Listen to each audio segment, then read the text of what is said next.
بسم الله الرحمن الرحيم والصلاة والسلام على رسوله وصحبه أجمعين. Mr.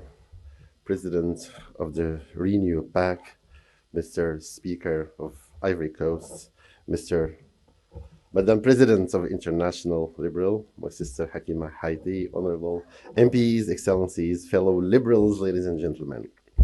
Allow me first to express my delight, together with the joy of Mouvement Populaire, Union Constitutionnelle, and the Parti Libéral, as well as the pleasure of President Hakima Haiti, to have the Renew PAC annual conference being held here in the magnificent, colorful city of Marrakesh.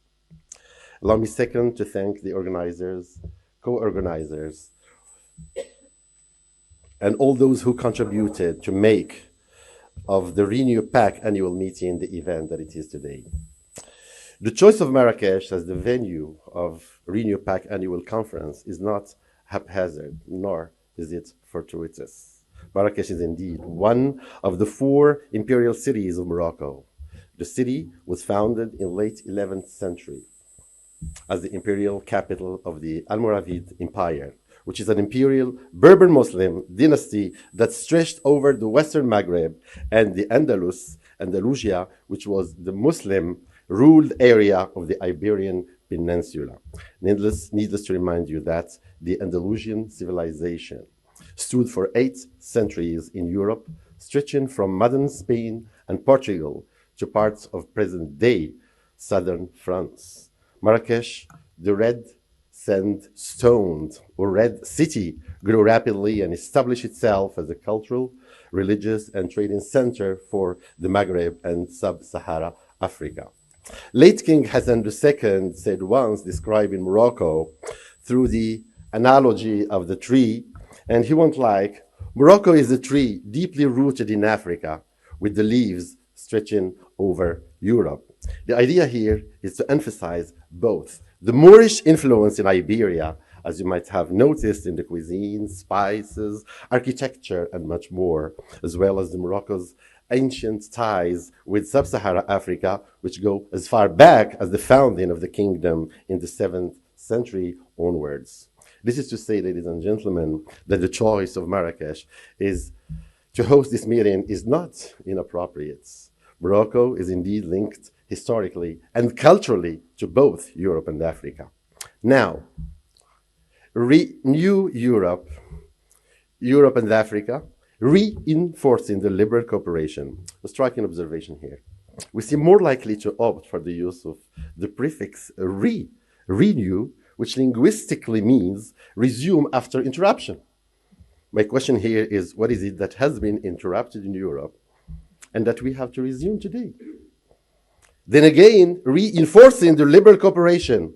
The prefix shows up again and indicates that liberal cooperation has been weakened and that we need maybe to roll up our sleeves to make this enforcement happen.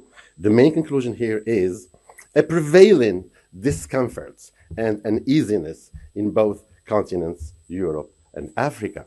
Accordingly, growing consciousness is observed sprouting lately when biggest UE parties try compromise to create pan-European MPs. In fact, the biggest EU party families have agreed to push to allow for a so-called pan-European members of the European Parliament, which could further European integration. This move is visibly motivated by the feeling of an easy, anxious Europe that has never been so much in danger. As the Brexit points it out, and as President Emmanuel Macron has warned once, the European trap, according to Macron, is not one of being part of the European Union. The trap is in the lie and the irresponsibility that can destroy it. He carries out by posing the major misconceptions, saying, who told the British citizens the truth about their post-Brexit future? Who spoke to them about losing access to the European markets? It is rejection without alternatives. The angermongers, backed by fake news, promise anything and everything. and getting us to do things that make no sense.